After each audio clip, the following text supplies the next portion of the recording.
Escúchame. Cierra tus ojos pronto. Alguien está en la ventana o llamando a la puerta. O quizás no. Se oyen ruidos en casa. ¿Escuchaste? ¿Hay alguien a tu lado? La silenciosa noche todo lo esconde. Él está cerca. Y me pregunto, ¿qué se rompe en el alma de un hombre para llegar a matar? ¿Qué ha ocurrido en su corazón para cruzar los límites del tabú ancestral? ¿Qué lo ha conducido al día de autos? Les habla Francisco José Fernández Cruz Sequera y les doy la bienvenida a este programa en el que recorremos la naturaleza del crimen y del criminal. Comenzamos. Buenas noches.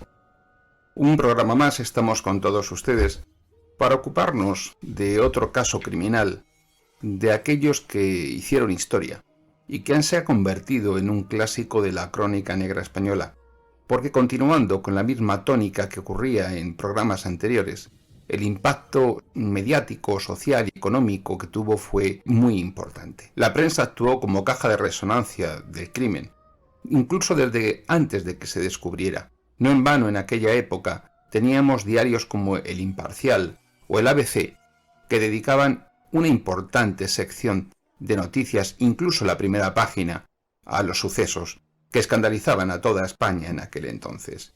Escuchemos el caso. Cuando tienes un problema o necesitas asistencia jurídica, no buscas soluciones estereotipadas. En Sequera Abogados privilegiamos la atención personal e inmediata. derechopenal.es.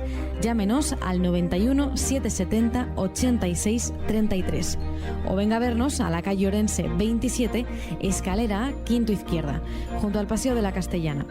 Sequera Abogados, ética profesional y experiencia a tu servicio.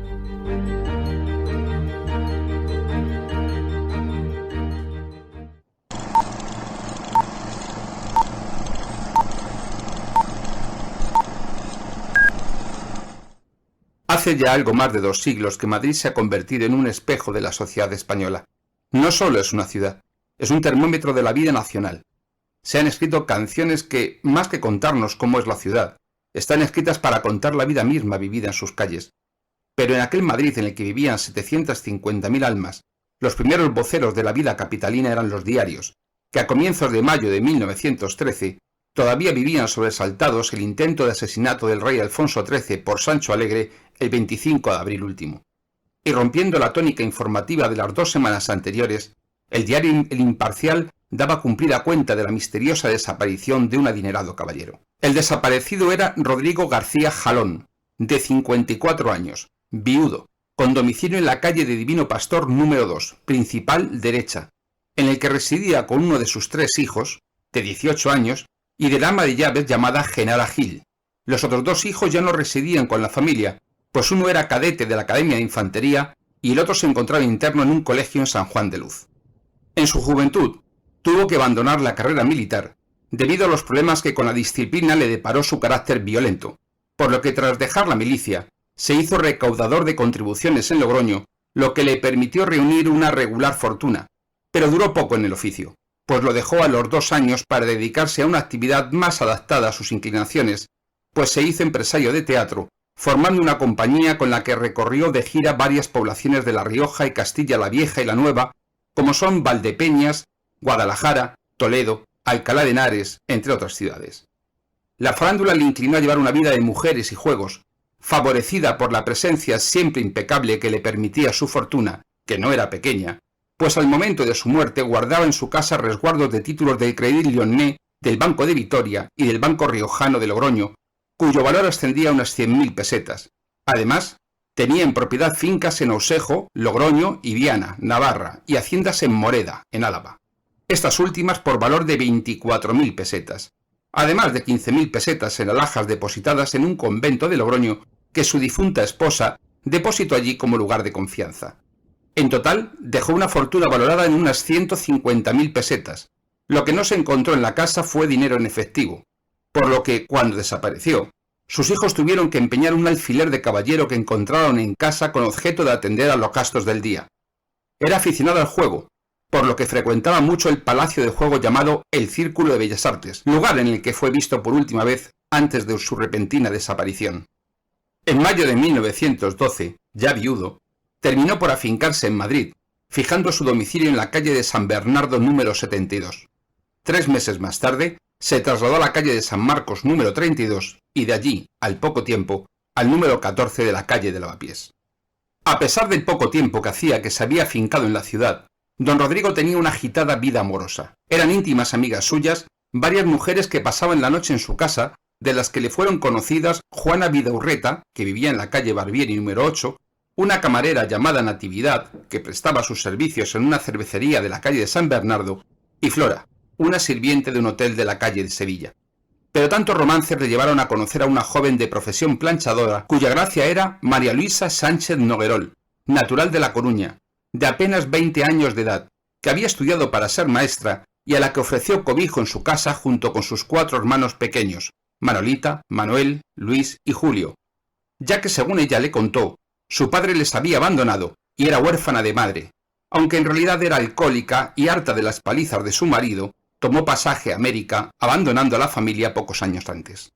Era Luisa la primogénita del capitán de la reserva Manuel Sánchez López, nacido el 2 de noviembre de 1890 en la provincia de La Coruña, un veterano de guerra que había sido condecorado por su actuación en la batalla de Peralejo, en el conflicto bélico entre España y Cuba, que contaba con antecedentes familiares de locura, destinado como jefe de ordenanzas en la Escuela Superior de Guerra, en cuyo cuartel tenía su vivienda, a la sazón, en la plaza del Conde de Miranda. Además, antes de llegar a Madrid, se le imputó judicialmente el haber provocado el incendio de unos barracones que alquilaba en Galicia a cambio de 20 o 30 céntimos y que había asegurado por 4.000 pesetas.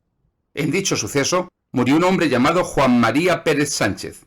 El sumario del caso, abierto por el juzgado de Puentedeume, fue finalmente sobreseído, a lo que se añadía el ser responsable de la desaparición de una viuda rubia y de buen ver, que tenía como nombre el de Luz Carbonell. Años antes se había casado con Luisa Noguerol, gallega al igual que él, que tuvo 7 partos, y que la bebida y las palizas se habían impulsado a cruzar el Atlántico rumbo al nuevo continente, no volviendo a saberse de la misma. Además de las anteriores perlas, era un jugador que siempre estaba sin blanca, cliente asiduo de burdeles de baja estofa y casas de juego clandestino. No había vicio que no encontrara en su vida acomodo. Tanto es así, que estaba obsesionado con su hija con la que mantenía relaciones sexuales y a la que obligaba a ejercer la prostitución desde los 14 años. Se rumoreaba incluso que había dado a luz a 2 hijos, ahora muertos, de su propio padre. Para sacar adelante la pitancia diaria y los vicios del padre, habían ideado un modus operandi para extorsionar a los varones que se acercaban a Luisa que, una vez los había engatusado, los conducía a la casa familiar en donde eran sorprendidos por Sánchez, quien, a cambio de una cantidad negociada, perdonaba la deshonra que el pardillo de turno creía haber infligido a Luisa. Jalón y la hija del capitán se habían conocido meses antes en el café de San Sebastián y se encontraron de nuevo a principios de abril en la calle de la Montera. Jalón deseaba ardientemente a Luisa y, como conocía la estrechez de la situación económica de la joven, le ofreció su protección y la posibilidad de amancebarse en su propia casa, acogiendo en la misma sus 5 hermanos. Con esta expectativa, Luisa no lo dudó. El día 20 de abril, aprovechando que Jalón se había ausentado de su domicilio con un pariente suyo, funcionario de Hacienda en Guadalajara, y a fin de indagar sobre la vida del pretendiente, se presentó en la casa preguntando a Genara, el ama de llaves que había quedado sola, si estaba Jalón en casa. Tras decirle a la mujer que había salido, la joven le rogó que le permitiera pasar y sentarse permaneciendo en la casa cerca de 1 hora, haciéndole a la sirvienta toda clase de preguntas intencionadas acerca de la riqueza y posición de Jalón, preguntas a las que Genara no contestó concretamente, pero sí lo hizo a aquellas que le formuló sobre la familia del señor. Cuando se marchaba, el ama de llaves le preguntó su nombre, pero se limitó a contestarle indicando que le dijera al señor que había estado en la casa la hija del capitán. Cuando llegada la noche regresó Jalón a su casa, El ama de llaves le refirió la visita, a lo que el señor dijo que sí, es hija de un capitán. La conocí hace 2 o 3 años, cuando aún era una chiquilla, pero ahora parece ser que no lleva una vida muy católica.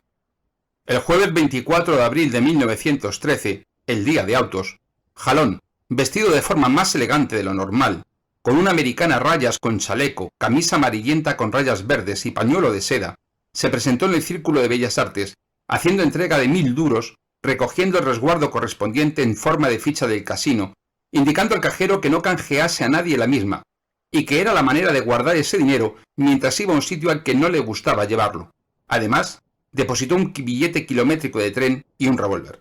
De allí se dirigió a la Escuela Superior de Guerra, en la actual Plaza del Conde de Miranda, en donde había convenido con Luisa encontrarse en el pabellón militar en el que vivía junto con su padre y hermanos, con el fin de obtener la conformidad del capitán al amancebamiento con la hija y el acogimiento de los menores, sin sospechar que, más que como padre, el capitán reaccionaría como amante despechado y jugador de ventaja. Cuando llegó al lugar, Luisa estaba sola. Los niños habían sido convenientemente llevados al campo con el tío abuelo que los cuidaba y padrino de Luisa, Luis Puig.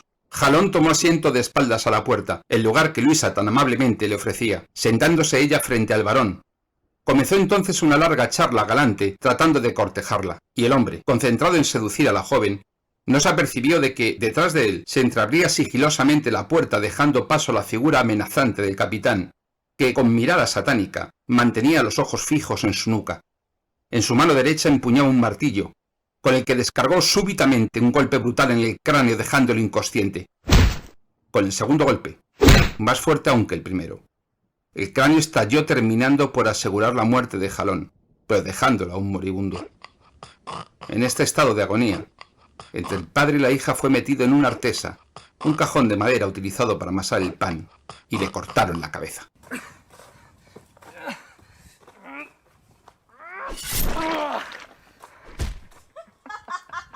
De inmediato lo registraron quitando de sus bolsillos un reloj de oro con leontina, un dije, 2 anillos, 20 duros, algo de calderilla que llevaba y la ficha de juego del casino por valor de 5.000 pesetas. Luego comenzaron a cortar la ropa por si encontraban algo de valor oculto en las entretelas o en el forro de la chaqueta. Convencidos de que ese era todo el botín y que cualquier otro esfuerzo ya era inútil, comenzaron a despiezar el cadáver con un hacha. Luego Sánchez ordenó a su hija que pusiera a hervir una sartén llena de aceite para disimular los olores. La cabeza de Jalón y otras partes del cuerpo acabaron en el fuego de la cocina hirviendo en la olla de aceite. Las vísceras y demás partes blandas fueron arrojadas por el sumidero del retrete, y la osamenta, con pingajos de carne aún adheridos, y su ropa, la emparedaron en el hueco existente entre 2 muros del piso superior. Terminada la macabra tarea, se dedicaron a limpiar los rastros. A partir de ese momento, había que convertir en dinero el parco botín obtenido con el crimen. El capitán, necesitado de dinero para el juego, empeñó el reloj de oro con leontina, un dije y 2 anillos en la casa de empeños que había en la calle Barquillo número 41. Acto seguido, padre e hija resolvieron hacerse con las 5.000 pesetas de la ficha de juego. Para ello, al día siguiente, viernes 25 de abril, María Luisa se vistió con un vestido azul a la moda, tratando de tener el mejor aspecto posible, y llegada la tarde se dirigió junto con su padre, que se quedó aguardando a la joven en las proximidades, al Palacio de la Equitativa, el señero edificio en el que nace de la calle Alcalá la Gran Vía madrileña, en el que se encontraba por aquel entonces el casino del Círculo de Bellas Artes. Era un lugar elegante y solemne, en el que las señoras tenían prohibida la entrada si no eran acompañadas por uno de los socios, muy al estilo que se mantiene en la actualidad en los clubs de caballeros londinenses. Ya en la entrada, preguntó al encargado de coches del Círculo, de nombre Pedro Méndez, que en qué sitio se podía canjear un resguardo de 500 pesetas, dirigiéndola a este la consulta a un botones del Círculo de nombre Antonio García, que era conocido como Antoñito, que haciéndose cargo del resguardo, acompañó a la joven hasta la caja. Ya iba el cajero a efectuar el canje del resguardo, cuando observó que no era de 500 pesetas, sino de 5.000, y que estaba señalado con el número 6, identificando el mismo con el que le había facilitado a Jalón, y por ello se negó a canjearlo. Luisa trató de sobornar al empleado para conseguir su fin, pero el recepcionista se volvió a negar, ya que el propio García Jalón le había advertido el día anterior que no cambiara la ficha a ninguna persona que no fuera él. Siendo así, le indicó a la joven que solamente cambiaba fichas de ese importe a los socios. Ante la negativa, Luisa, que había llamado la atención de los socios presentes, tanto por su condición de mujer como por su llamativa presencia, se dispuso a salir del casino acompañada hasta la puerta por el Botones, que había presenciado la escena, y que permaneció junto a la misma hasta la calle del Príncipe, en donde pudo ver cómo la joven se reunía con un hombre de unos 40 años, alto, de mostacho con puntas retorcidas, en arco, mirada desafiante y porte chulesco, que vestía una americana larga y unos pantalones oscuros, ambas prendas muy desgastadas por el uso, y tocado con un sombrero hongo. La pareja se perdió por la calle Sevilla, y Antoñito, el Botones, regresó al círculo. Pero a las 4 de la madrugada del jueves, al salir del trabajo, se encontró con una joven en las calles próximas en la que reconoció a la joven que portaba el resguardo aquella tarde, y sospechando de la misma, decidió seguirla y lo hizo hasta la calle del Conde de Miranda, en una de cuyas casas entró. A la mañana siguiente, y dada la expectación que había provocado la misteriosa desaparición de Jalón, se dirigió al domicilio del mismo comunicando a los parientes del desaparecido lo que había ocurrido, quienes revolvieron entre las cosas de Jalón y hallaron la cédula de identificación y el kilométrico del ferrocarril que siempre llevaba con él cuando salía de viaje, y un papel en el que constaba el nombre y apellidos de la joven, más las señas de su domicilio. La nota estaba escrita con lápiz por el propio señor Jalón. El lunes 28 de abril llegó a Madrid el hermano del desaparecido, Joaquín García Jalón, de 51 años, que tenía su residencia habitual en Viana, Navarra, quien junto con el hijo del desaparecido, Alfredo, el lunes 28 de abril, llegó a Madrid el hermano del desaparecido, Joaquín García Jalón, de 51 años, que tenía su residencia habitual en Viana, Navarra, quien junto con el hijo del desaparecido, de nombre Alfredo, formularon denuncia en la comisaría de Chamberí, poniendo en conocimiento de la policía las sospechas que tenían de María Luisa Sánchez, a la que identificaron como la muchacha que había estado en su casa e intentado canjear la ficha del casino, gracias al testimonio del Botones del lugar. Puesta la denuncia en conocimiento del juez de guardia, que era el suplente de nombre Ochoa, pues el titular era Martínez Enríquez, los denunciantes se ratificaron en sus manifestaciones ante este, que intervino en las primeras diligencias, y al que el hermano del desaparecido solicitaba que nombrara un tutor a sus sobrinos en ausencia de su hermano, que con arreglo a la ley se encargase de la administración de los bienes del mismo y del mantenimiento y educación de sus sobrinos. Con los datos facilitados por los denunciantes, la policía consiguió identificar con facilidad a la joven que intentó cambiar la ficha de 5.000 pesetas en el Círculo de Bellas Artes, María Luisa Sánchez Noguerol, hija de un capitán destinado en la Escuela Superior de Guerra, sospechoso de otras desapariciones, y que era conocido por dicho motivo por la policía como un jugador sin blanca de vida bronca, del que además conocían la relación incestuosa que mantenía con su hija María Luisa. La desaparición de un viudo adinerado pronto llegó a oídos del reportero de sucesos del diario El Imparcial, Francisco Serrano Anguita, de 25 años y natural de Sevilla, que años después viajaba en viaje de luna de miel en el tren 92, el afamado tren expreso de Andalucía, donde robaron el furgón correo y asesinaron a los dos ambulantes. Conociendo la desaparición, convertirla en noticia de éxito era cosa suya. Así pues, adelantó la información sobre el misterio del hombre desaparecido el 2 de mayo, 8 días después de que se notase su ausencia, haciendo público el misterio de la mujer que quería cobrar la ficha en el Círculo y de la que, al parecer, podría estar enamorado el desaparecido. A partir de este momento, los periódicos de la época convirtieron el caso en un verdadero serial. Años más tarde, basándose en estos hechos, Serrano Anguita publicó la novela Yo descubrí el crimen del capitán Sánchez. Inmediatamente, los investigadores procedieron a interrogar detenidamente a María Luisa sin resultado alguno, afirmando que no conocía a Jalón, ni había estado en su casa, ni en el domicilio de éste. Poco más tarde, el juez hizo comparecer a Luisa, que se presentó acompañada de su padre negando nuevamente tener ningún conocimiento del asunto. Ni había conocido jamás al señor García Jalón, ni había estado en el Círculo de Bellas Artes, ni había hablado con el cochero, ni con Antoñito el Botones, ni con el cajero, ni tampoco había estado en el domicilio del desaparecido, ni mucho menos había hablado con el ama de llaves. Como del interrogatorio de Luisa no salía la menor luz, el juez acordó tomar nueva declaración a Antonio García, que insistió en su declaración inicial. Entonces se celebró un careo entre Antonio y Luisa, que no dio resultado alguno, porque tanto el uno como la otra mantuvieron sus afirmaciones categóricamente. A la vista del resultado, compareció nuevamente Genara Gil, el ama de llaves, Y lo mismo aconteció después de declararla sirviente. En el careo, la joven y la sirvienta insistieron en lo dicho. Genara afirmó que la joven estuvo durante hora y cuarto hablando con ella en el domicilio de Jalón, y la joven insistió en negarlo, porque ni siquiera conocía al hombre desaparecido. El juez tuvo que ponerlos en libertad. La policía puso a los criminales en manos del juez en 2 ocasiones, y en ambas, el juez puso en libertad a Luisa y al capitán. Pero la instrucción de la causa continuó, y se tomó declaración a toda la familia Sánchez, incluidos los hijos pequeños, y se volvieron a practicar varios careos entre María Luisa y su padre, amante y cómplice, y terminó por delatarle. Y en un momento de flaqueza, el capitán también confesó, aunque luego pidió otro careo con su hija para desdecirse, pero ya era tarde. Vista la confesión, y como si de Herodes a Pilato se tratase, el día 6 de mayo de 1913, como las diligencias para la localización del cuerpo no daban el menor resultado, el juez de guardia del distrito de Congreso, señor Chalut, puso a los detenidos a disposición del de Chamberí, que era el competente para continuar la instrucción. Al mismo tiempo, ordenó a la Dirección General de Seguridad que con toda urgencia se procediera a la búsqueda del cuerpo del desaparecido Rodrigo García Jalón, acordando el ingreso en prisión provisional del capitán Sánchez en prisiones militares y de María Luisa en la cárcel de mujeres. Para entonces, el caso ya ocupaba la primera página de la prensa española. Desaparición misteriosa, titulaba ABC el día 6 de mayo. El juez instructor comenzó tomando declaración a los imputados en prisión y a cuantos tuvieran alguna relación con Jalón, con Sánchez o con la joven Luisa.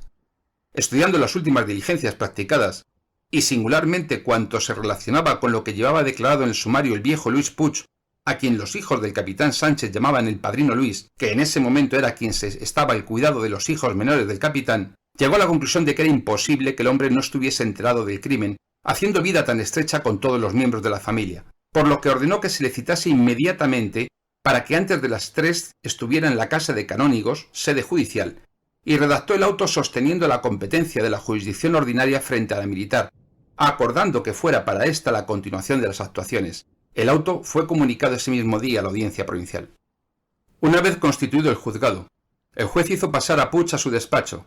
El interrogatorio al que fue sometido duró más de 3 horas. Minutos después de las 6 de la tarde, salía de la sala de audiencias del juzgado de la Latina y un alguacil le conducía a la parte del edificio donde estaban situados los calabozos, haciéndole entrar en uno de ellos. El juez solo dijo que había encontrado indicios de culpabilidad bastantes para decretar la prisión incomunicada y el procesamiento del viejo padrino. En cuerda de presos, fue conducido poco después a la cárcel celular.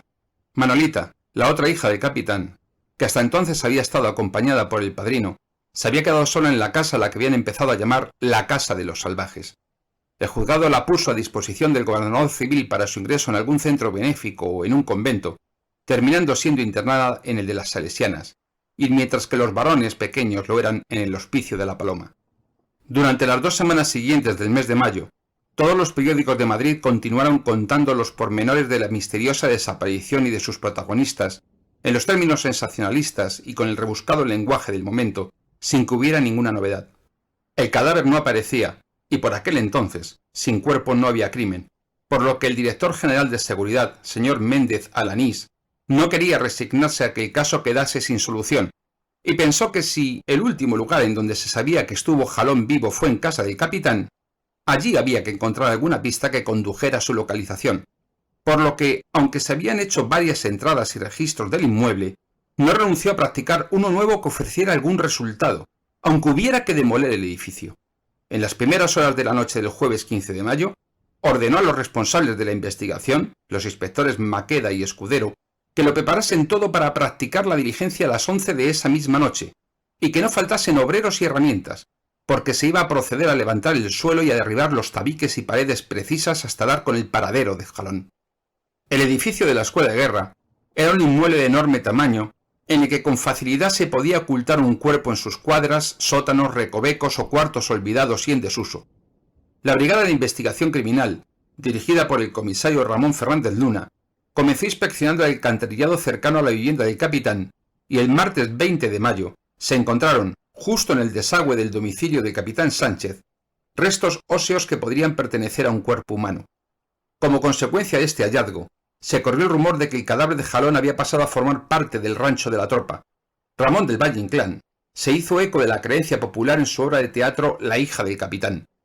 Dijo: lo nacional es dárselo, el cadáver, a la tropa en un rancho extraordinario, como hizo mi antiguo compañero el capitán Sánchez.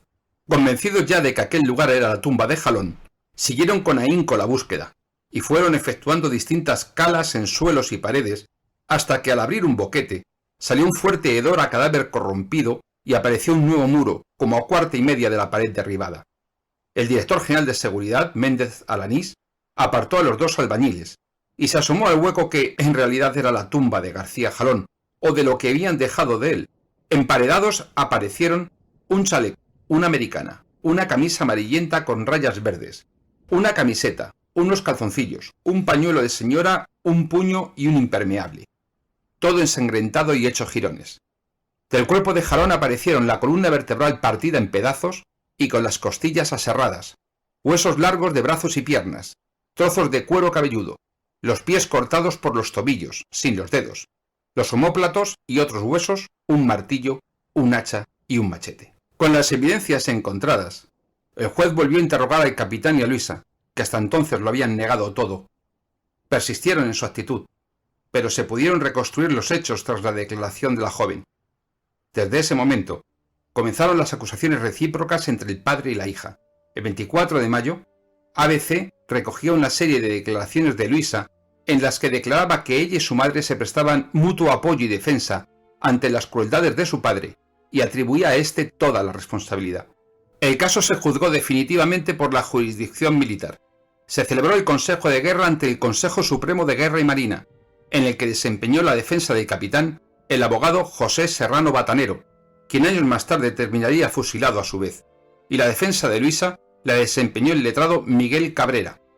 Se dictó sentencia el día 21 de octubre de 1913, en la que se declaraba que los hechos probados merecen la calificación de delito complejo de robo con ocasión del que resultó homicidio, y se condenaba a Manuel Sánchez López a la pérdida de empleo y a la pena de muerte, y a María Luisa Sánchez Noguerol a 20 años de reclusión mayor.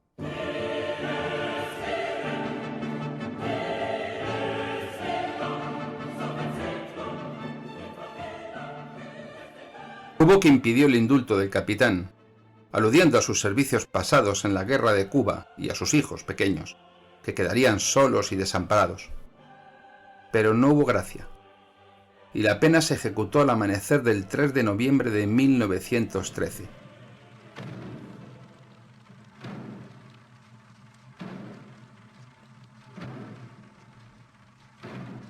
Dada la condición militar del condenado, se formó un piquete de fusilamiento con miembros del Regimiento de Infantería de Asturias, que conforme al protocolo militar para la ocasión, desfilaron delante del capitán antes de proceder a formar el cuadro. Sánchez pidió poder mandar personalmente a la tropa que lo ajustició, pero su petición no fue atendida por no permitirlo el reglamento.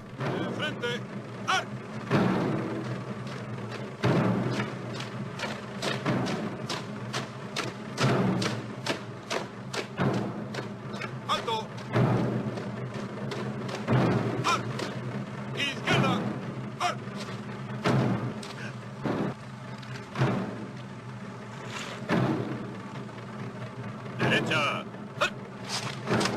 De frente.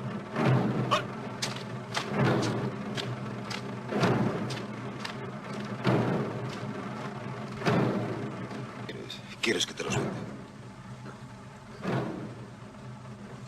Lo siento.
Al clarear la mañana, 2 tiros en la cabeza y 3 en el corazón acabaron con su vida.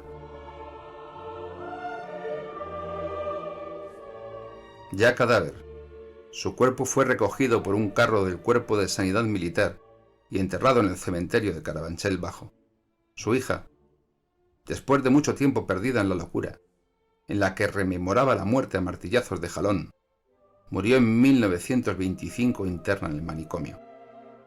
Hasta los últimos momentos de vida, ambos se declararon inocentes e inculparon al otro. Contar con la mejor asistencia jurídica es una garantía para tener una vida más tranquila y segura. Si su pareja se rompe, necesita velar por sus derechos y su patrimonio y el de sus seres queridos. Desde Sequera Abogados ponemos a su disposición un despacho jurídico con verdaderos especialistas en el derecho de familia. Profesionales altamente cualificados en divorcios que prestan un completo servicio de asesoramiento y defensa legal. Sequera Abogados, llámenos al 91 770 86 33 o venga a vernos a la calle Orense 27, escalera A, quinto izquierda.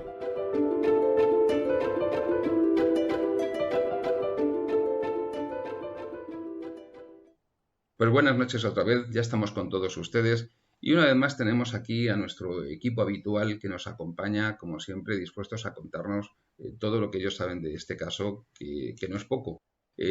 Con nosotros está Elizabeth Pérez, que es técnico en anatomía patológica y en los ratos libres que le queda deja el trabajo y los difuntos, pues viene aquí a contarnos cómo funciona esto. Buenas noches, Liz, ¿cómo estás? Buenas noches, Francisco, ¿qué tal? También tengo a mi siniestra, como no puede ser de otra manera, al novelista de novela negra, especialista en niños que matan, con su novela Maribel, la niña asesina, a Marcos López Herrador. Don Marcos, buenas noches y bienvenido. Buenas noches, queridos amigos. También tenemos, como no, a Aida Jiménez Navas, o Navas Jiménez, porque siempre te cambio el orden de los apellidos y nunca me lo aprendo. ¿Qué le vamos a hacer? Entonces, buenas noches, Aida, que es psicólogo clínico, especialista en fauna, flora y otra especie de psicología animal. Y por último, que es nuestro abogado de cabecera, don Jorge García Vergara. Buenas noches, Jorge. Humildemente, no hay mejor descripción. Bien, pues tenemos un caso muy particular, porque comenzamos en el último programa con la serie de familias patológicas, las familias tóxicas. ¿De qué manera marca la familia? Más allá de los tópicos del amor de madre que se tatúan algunos de nuestros clientes, Jorge, en los brazos, cada vez menos, porque ahora son más refinados en el tatuaje, pero más allá de ese tópico de que como quiere una madre no quiere nadie, lo cierto y verdad es que en el último programa vimos que hay muchas formas de querer por parte de las madres y en este programa vamos a ver que también hay muchas formas de querer por parte de los padres. Liz, estamos en lo de siempre. Hemos matado, pero hemos matado de un zurriagazo, para variar. Aquí o a escopetazos, o a zurriagazos, o a puñalar. Y en este caso ha sido de un zurriagazo en lo harto a la cabeza. ¿Qué ha pasado, Liz? Pues nos encontramos con un martillazo en la cabeza. Esto quiere decir que le destrozó posiblemente un golpe con un fuerte impacto, te destroza el cráneo y todo lo que conlleva esto, que supone una pérdida de masa encefálica. Nos encontramos con una laceración también, que esto es una herida abierta, cuyos bordes se pueden encontrar aplastados y con un tejido deshilachado, que sería la pérdida de continuidad. Esta pérdida de continuidad pertenece a los tejidos más elásticos, que pueden ser tejido conjuntivo o algunos vasos o algunos nervios que nos encontremos en esa zona. Alrededor de la herida tendremos una equimosis que se produce como consecuencia del golpe, que esto es un infiltrado hemorrágico subcutáneo, lo que conocemos como un hematoma. Y según el tiempo que tenga el hematoma, pues nos encontraremos un color u otro. Al romper el hueso se extravasa la masa encefálica y se produce una rotura también de las meninges, que es algo que hemos comentado otras veces. Lo del saquito en el que viene el cerebro de serie. Eso es. Con una leyenda que pone en código de barras que pone Made in China. Made in China, eso es. Que es una envoltura que envuelve todo el cerebro y tiene una consistencia bastante fuerte. ¿Qué rosita? Bueno, rosita le puede dar el tono de los vasos. Yo cuando lo he visto rosita. Sí, bueno, más o menos. Estaba fresco, también es cierto. Sí. Y pues poco más, que se pierde la morfología, que es la forma anatómica del cerebro, con lo cual pues y al perder la morfología del cerebro, pues se pierden las conexiones de las neuronas. Luego, bueno, más que esto, la pérdida de sangre también es importante, que en estas estructuras es más importante que si se pierde sangre, por ejemplo, en una extremidad. Con 250 mililitros de sangre se produce la muerte, y luego tenemos ya el descuartizamiento, pero la causa de la muerte, el martillazo. Y bueno, y aquí hay un segundo aspecto, que es el emparedamiento. ¿Qué ocurre con el emparedamiento?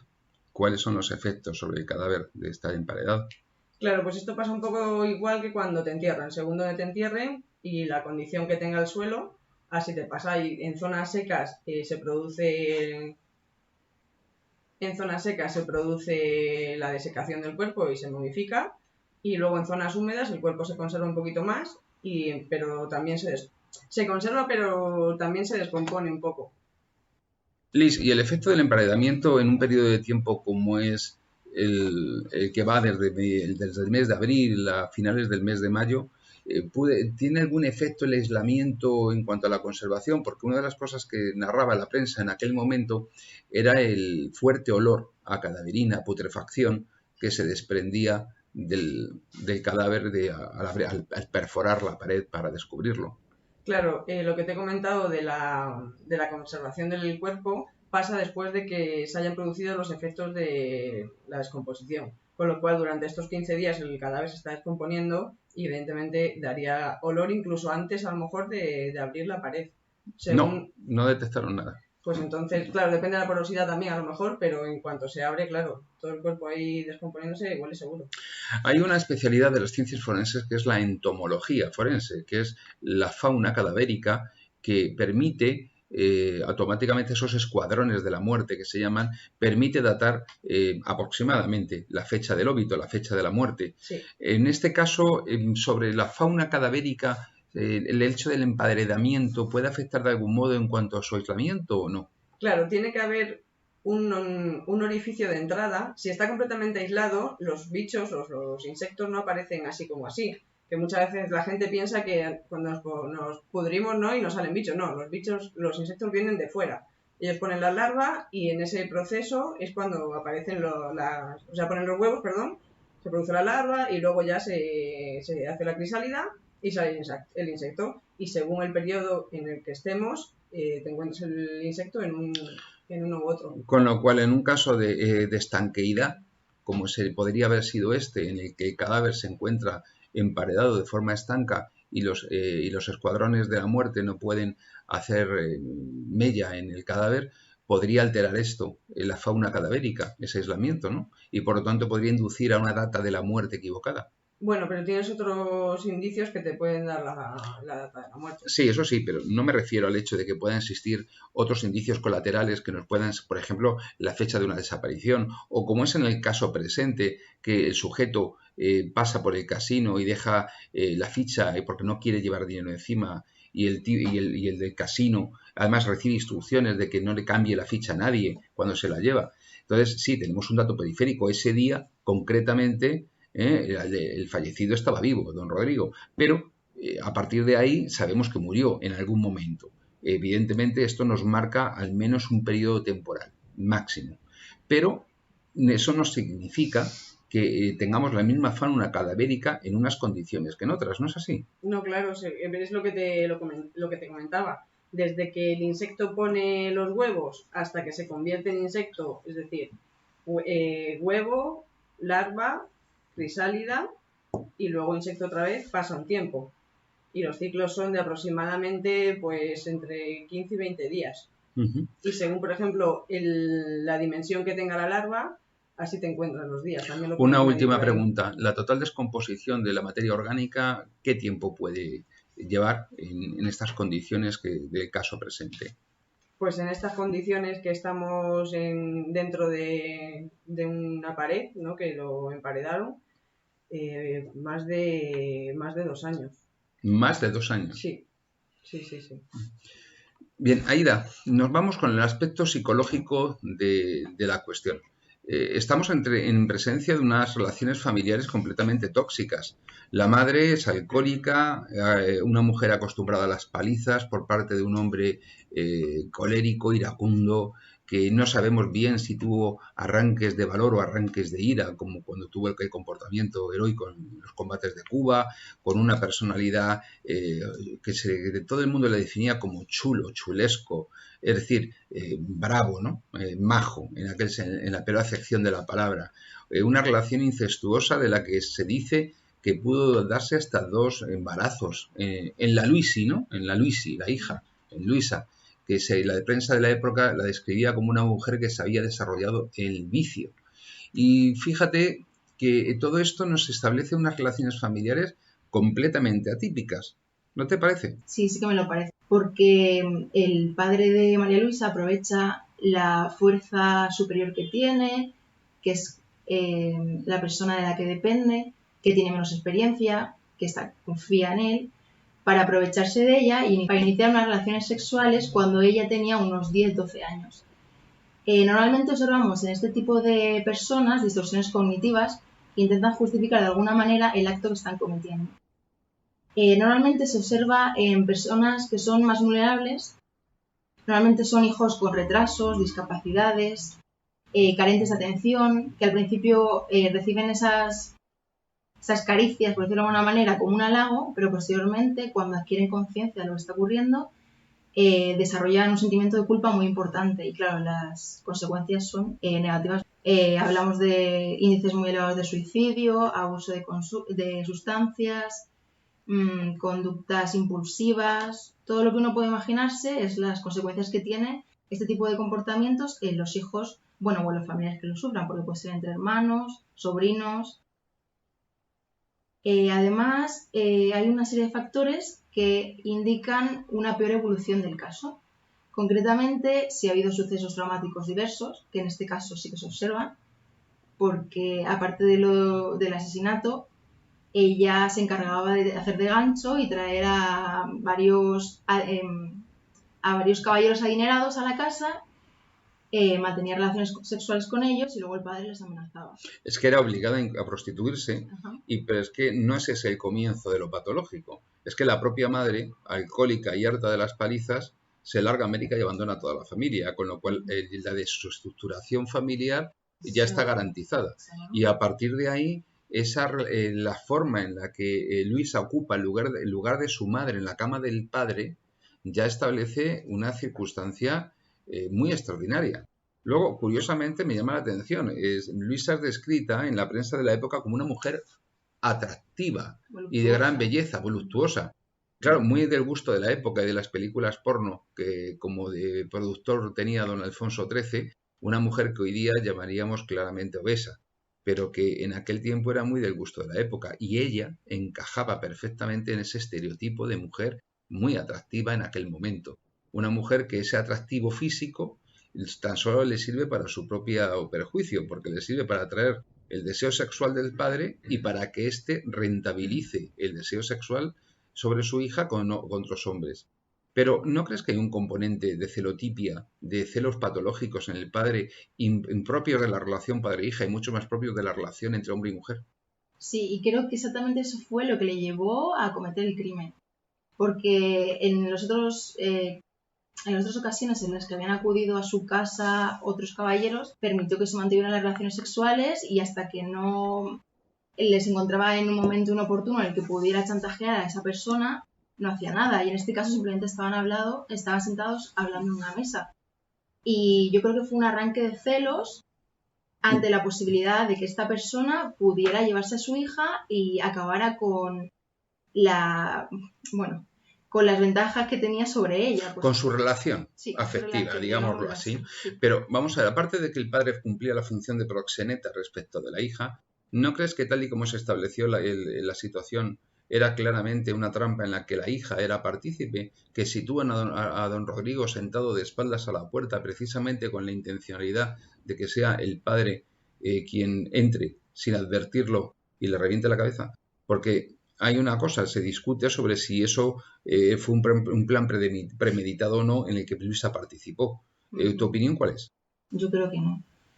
Puede ser que bajo coacción le pidiera que lo llevara a la casa cuando no haya nadie, pero no creo que le diera ninguna razón de lo que iba a hacer. O sea, ¿no crees que Luisa participara de un plan premeditado, No, concebido?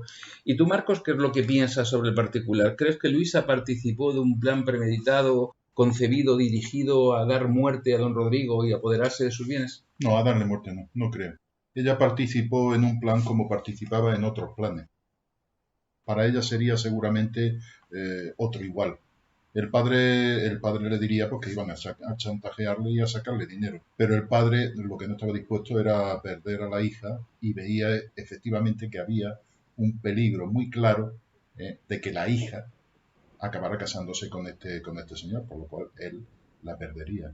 Y a eso no estaba dispuesto. Un hombre que mantenía una gran diferencia de edad con ella, porque él tenía 54 años. Estamos hablando de que había una diferencia de más de 30 años en la edad, entre uno y otro. Sería de la edad del padre, ¿no? Uh-huh. ¿Y no crees que es posible que yo es que estoy convencido y tengo mis dudas de que Luisa participase de forma activa? Porque con actos inmediatamente posteriores, ella de alguna manera se muestra partícipe del plan del padre, como es el hecho de ir a cobrar la ficha al casino. Bueno, vamos a ver, ella es cómplice siempre del padre, en cualquier caso. Yo estoy convencido de que no sabe que el padre la va a matar. El padre le dice, recíbelo aquí, y que él se siente aquí. Ella obedece. Y una vez que lo mata, y la obliga, porque el padre la tiene dominada, la tiene absolutamente dominada bajo su poder y bajo su influjo, la obliga a limpiar el suelo, a limpiar todos los restos del crimen, a ayudarle a trasladar el cadáver y demás, bueno, pues le da la ficha para que la cobre y ella va a cobrarla. Una cantidad que no era pequeña, ¿no, Marcos? No era pequeña, porque al cambio de la época, 5.000 pesetas del año 1913, pues son más de 100.000 euros ahora, ¿no? Actuales. Es decir, que es un verdadero capitalito para lo que es un militar que tiene fama de jugador y de persona venida menos y persona además arruinada económicamente. Ningún capital en manos de ese hombre duraría. Quiero decir, la mayor fortuna de caer en sus manos quedaría reducida a la nada en muy poquito tiempo. ¿Cuál crees que fue el primer móvil? ¿El móvil primario y el móvil secundario? ¿El dinero y después los celos o los celos y después el dinero? Yo creo que en el padre fue primero el de los celos. ¿Crees que es la celotipia que actuó como hombre y no como padre? Sí. Porque con este pretendiente, el padre ve que pierde a la hija, que pierde al amante y que pierde a la cómplice y a esa vía también de obtener recursos mediante esos chantajes que se montaban, esos chantajes sexuales, trampas sexuales en las que la hija atraía amantes, el padre lo sorprendía y les pedía dinero a cambio de un truco muy viejo, ¿no? Un truco muy viejo. Pues sí, es uno de los tocomochos clásicos, vamos. De los más antiguos. Sí. ¿Qué impacto social tuvo este crimen en aquel momento? Pues en aquel momento la opinión pública estaba aún impactada por el reciente atentado contra Alfonso XIII. De modo que en este caso, cuando conoció este caso, pues vino a convulsionarse nuevamente, ¿no? Entonces, por entonces se ocupó la prensa nacional, especialmente el ABC y el Imparcial, que por cierto, una anécdota muy curiosa, el reportero Francisco Serrano Anguita, que participó activamente en la investigación de todos los hechos y que gracias a él se descubrió este asunto, resulta que este Francisco Serrano Anguita, años más tarde, en su viaje de boda, resulta que se sube al tren expreso cuyo vagón correo fue asaltado y se produjeron las muertes que se produjeron en el conocido crimen del Expreso de Andalucía. Programa número 3 de esta temporada. Programa número 3, efectivamente. Y que recomendamos magnífico programa que recomiendo muy mucho a nuestros seguidores que lo escuchen porque es muy bueno. Bueno, pues esto es estar verdaderamente tocado por la noticia, ¿no? O sea, por el instinto por la noticia. Bien, ya digo que se ocupó la prensa en general. Esto es casi una continuación, perdóname Marcos, es casi una continuación de la prensa y del estilo periodístico en el que se trataban los sucesos a partir del crimen de la calle Fuencarral, ¿no? Efectivamente. Que aunque han pasado 30 años prácticamente, una generación pero que sin embargo ya la crónica de sucesos, la crónica de negro, está ya ha tomado carta en naturaleza. Está instalada y tiene carta de naturaleza, y es más, el ABC, que es un periódico señero y puntero, hace de la prensa de sucesos uno de sus principales bazos comerciales, sí, ¿no? Sí, ya lo creo. Entonces, bueno, pues este Francisco Serrano Anguita escribió un libro que se llamó Yo descubrí el crimen del capitán Sánchez, y Juan Antonio Porto escribió también otro libro sobre el crimen, los crímenes del capitán Sánchez. Y ya, bueno, pues lo trataremos luego más adelante, pero ya saltamos a 1985, en que el productor Pedro Costa encargó a Vicente Aranda un capítulo para La huella del crimen. Luego te pregunto sobre esa cuestión, pero hay un aspecto importante en este crimen, porque a diferencia de los anteriores hay una particularidad que lo cambia todo. ¿Y qué es lo que lo cambia todo? El fuero militar. Estamos viviendo en 1913 un acontecimiento fundamental, que es la Guerra de África, los combates de la Guerra de África, que han estallado en 1909, y que en este momento ha escindido el ejército en dos sensibilidades. Por un lado, la sensibilidad del escalafón cuartelero, y por otro lado, la sensibilidad del militar, que se juega la vida como medio de conseguir ascensos por méritos de guerra. No olvidemos que es justo por estos tiempos cuando Franco, Varela, Mola, Yagüe, Barrón, Muñoz Grandes, todos los que sean Baliño, todos los que sean generales y que sean grandes mandos militares, casi siempre del bando nacional durante la Guerra Civil, aquí y en este momento es donde se ganarán entorchados, estrellas y condecoraciones del más alto nivel, desde las medallas militares individuales, colectivas, cruces laureadas de San Fernando, y todo esto hace que se cree una cosa que son las juntas militares. Un problema que permanecerá durante el siguiente cuarto de siglo hasta la época de la República, y en el que en tiempos de Azaña, con la llamada Ley Azaña, tratará de resolverse la situación patológica a la que han llegado el ejército después de un siglo de guerras civiles, que es el XIX, y de una casi incapacidad para superar el trauma del 98, como es la Guerra de África, en el que realmente da lugar a acontecimientos bárbaros, como la Semana Trágica de Barcelona, en el que se subleva los mozos ya licenciados que tienen hijos y están casados y que no quieren volver a filas, sobre todo para defender los intereses de los ricos en las minas del Rif, ¿no? Rifeñas del norte de África. Incapacidad para superar la Guerra de África, sobre todo el desastre de Anual. Efectivamente, que ahora es cuando se ha reconocido a Fernando Primo de Rivera y al Regimiento de Alcántara con la medalla, con la Cruz Laureada de San Fernando, el sacrificio que hicieron para cubrir la retirada en una carga tras otra hasta agotarse el regimiento entero para defender a los pocos supervivientes de aquel desastre, de aquellos 10.000 muertos de la corrupción de Alfonso XIII, del general Berenguer, que el tío de Pablo Picasso, el pintor, denunció en el conocido expediente Picasso, que fue a parar al cubo de la basura, porque en este país la corrupción parece que es endémica, que se perpetúa y permanece en el tiempo a través de los regímenes y de las generaciones, ¿no? Y hablando de corrupción y de sistema político y jurídico, Jorge, esa particularidad del hecho militar que tenemos ahí, ¿cómo nos afecta el caso presente al enjuiciamiento de un crimen que, de haber sido cometido por un civil, por un paisano, hubiese acabado en el garrote y sin otra seña particular? Bueno, pues tú has dicho la mitad de la respuesta. Pues termina tú la otra media, ¿eh? Pues terminaremos la otra media. Tenemos la comisión de un delito por parte de una persona que es militar, y por aquel tiempo, como tú bien dices, el fuero militar absorbía para sí al fuero civil. ¿Esto a qué equivalía? Pues equivalía a que el cuerpo de justicia militar, que era el Código de Justicia Militar, en el cual se establecían no solamente leyes procesales, sino también leyes penales, pues afectaba tanto a los militares como a los civiles que hubieran ejecutado un mismo hecho.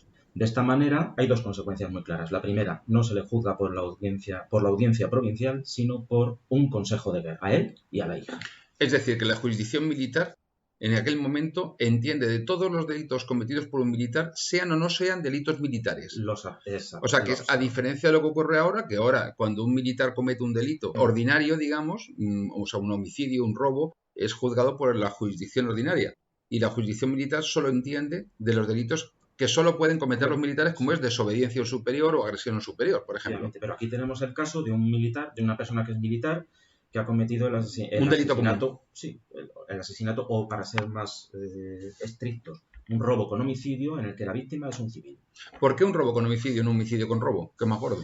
No, porque el Código Penal lo que establece es el delito expreso de robo con homicidio. Ajá. Es decir, O sea, que es, digamos que es el tipo penal el que describe la conducta. Exacto. A diferencia del asesinato, que en el Código Penal de 1870 estaba en un artículo determinado, el robo con homicidio se establecía cuando con motivo o con ocasión del robo resultara homicidio. Y tenía penas bastante graves, es decir, se establecía la pena de cadena perpetua a muerte. Una pregunta, Jorge, la instrucción inicialmente la inicia un juez civil, pero cuando se determina que hay una eventual responsabilidad de un militar, pasa a un instructor militar, ¿no es así? Efectivamente. Y entonces concluye la instrucción. Concluye la instrucción y lo eleva al Consejo de Guerra. Ajá.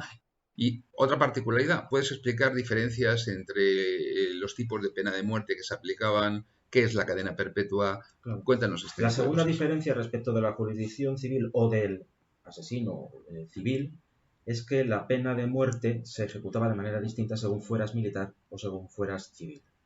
Si fueras civil, pues el ya tan manido y hablado a lo largo de múltiples programas, garrote. Si eres militar, fusilamiento. En este caso particular, incluso el propio capitán Sánchez pidió ser él el que diera la orden al pelotón de fusilamiento para proceder al mismo. Ni siquiera se lo concedieron.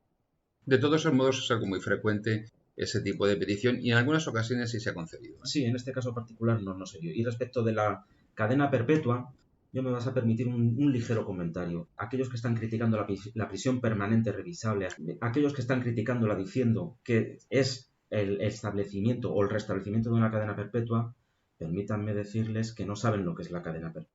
Para empezar, la cadena perpetua tenía una duración máxima de 30 años a partir de la cual se le indultaba al reo. Pero es que la cadena perpetua no es lo mismo que la reclusión perpetua y todo venía en el mismo código. La reclusión perpetua era un individuo condenado a reclusión perpetua y se pasaba 30 años, uno tras otro, metido dentro de un establecimiento penitenciario.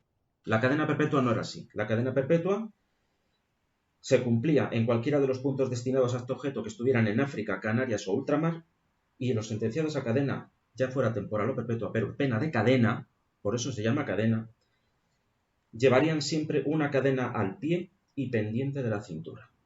Esa es la cadena perpetua. Como si fueran americanos modernos. Claro. Entonces, lo que estamos diciendo, la prisión permanente revisable está instaurando la cadena perpetua del sistema americano. Eso ya es más propio. Pero la cadena perpetua del sistema español, de los códigos penales españoles, era eso, una cadena. O sea que en realidad, encadenados. En realidad la cosa no era una condena que dice, como dice la gente, y que se muera en la cárcel. ¿Eso es así? ¿La cadena perpetua significa hasta morirse en prisión? No, de hecho el Código Penal actual es mucho más severo en ese sentido. Vamos a hacer abstracción de los tratos inhumanos o degradantes, porque la cadena perpetua también conllevaba un trato degradante, ¿no? Pero en ese sentido, en cuanto a la duración, el Código Penal actual es muchísimo más duro que el Código Penal de 1870, el Código de la Gloriosa. Código que además, con carácter humanitario, hacía desaparecer la pena de argolla, que era ponerle al reo una pesada argolla al cuello y en pies y manos, con un cartel en el pecho y para espectáculo público.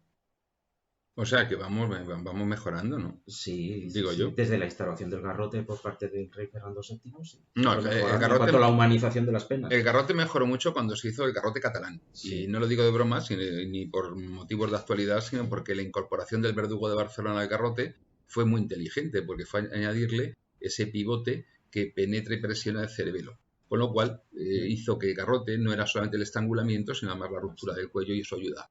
Y luego, para hablar en último lugar de la condena de la hija, con independencia de que todos pensamos que la hija, intervino en la ejecución de los hechos, pero ¿por qué le ponen una pena de reclusión de 20 años? A partir de ahí ya son las penas de cadena perpetua y de reclusión perpetua y de muerte.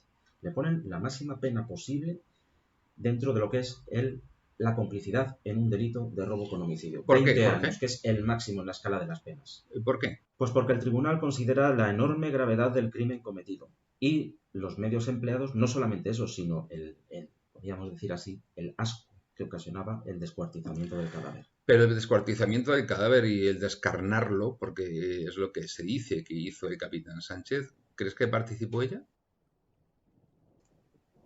No sé, yo no estaba delante, pero la sentencia le impone, la sentencia les condena por todos esos hechos. A ella también la condena por lo que es el La descuartizamiento. la consideran cómplice. De hecho, fíjate un dato curioso, cuando se derribó la casa en la que tuvieron lugar los hechos, se encontraron en el subsuelo, en el alcantarillado, una pila de huesos. Una pila de huesos que no son de don Rodrigo. Y de ahí que esos comentarios, esos rumores que había alrededor del capitán Sánchez y de algunas desapariciones que le habían rodeado con carácter previo, tengan algún fundamento más allá del mero rumor. De hecho, popularmente, aunque estamos hablando del crimen del capitán Sánchez, se ha venido hablando de los crímenes del capitán Sánchez. Uno demostrado y otros, pues, pendientes. Como tantas veces, ¿no? Se quedan por demostrar. Y luego hay un elemento en todo esto, Aida, que también tiene su importancia. La Luisi, muere en prisión en 1925, enajenada por completo. ¿Fue una concatenación de causas lo que dio lugar a esa muerte? ¿O sencillamente crees que fue un encierro o las consecuencias de la relación con el padre, el propio sentido de la moral y de la vergüenza de la época? ¿Qué ocurrió ahí para que perdiera la cabeza? Yo creo que fue un conjunto de factores, porque nos encontramos con una familia desestructurada, como hemos dicho antes, una serie de sucesos anómalos, no solamente las relaciones sexuales mantenidas con su padre o el abuso, sino todo ese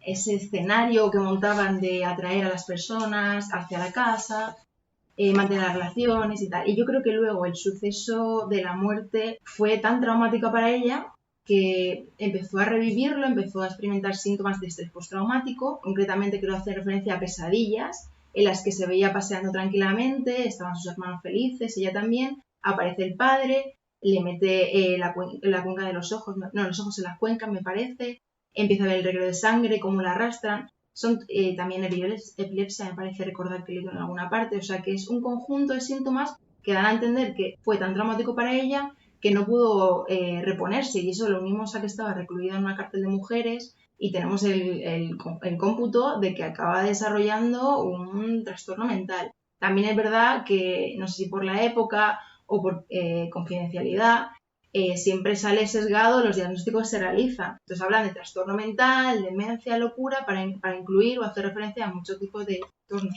Lo cierto es que en 1925 estaba demente y murió. Liz, ¿tú crees que Luisa pudo tener algún tipo de enfermedad de transmisión sexual que le afectase a sus facultades mentales? Pues la promiscuidad de esta chica podía haber transmitido alguna enfermedad de transmisión sexual, con lo cual tenemos, por ejemplo, la sífilis, que tiene varias fases y que tiene síntomas, además, y que le podía haber producido la muerte también. No solo aparte del estrés postraumático, que se agravasen con los síntomas de la sífilis. Marcos, esto ha tenido su reflejo en el mundo del cine. Bueno, en el mundo del cine, en el mundo de la televisión, porque en 1985, como ya comenté antes, el productor Pedro Costa encargó a Vicente Aranda la dirección del segundo capítulo de la serie de televisión La huella del crimen, serie mítica, ¿ah? Y que se dedicó al capitán Sánchez.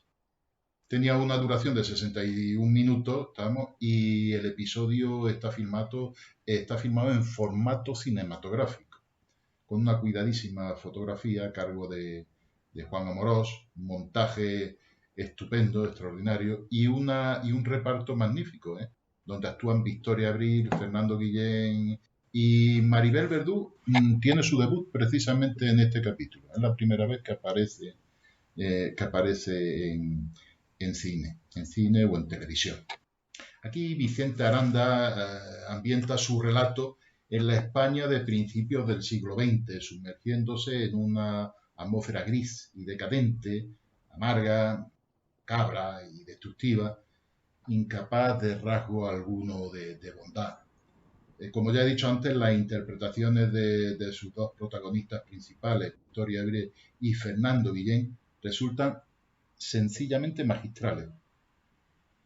El director describe con precisión los caracteres de los personajes, sus rasgos psicológicos, las situaciones más complejas y los ambientes más mezquinos, cuando no sórdidos. El tema del episodio es el amor físico, absorbente, dependiente y obsesivo entre un padre, un militar desquiciado, intolerante, el capitán Sánchez, y su hija adolescente María Luisa.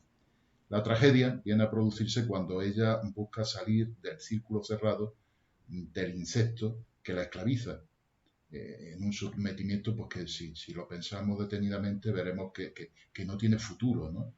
Y establece una relación con Rodrigo García Jalón, un hombre maduro y acomodado, que el padre y amante zanja, haciéndole pagar sus pretensiones con la propia vida, ¿no?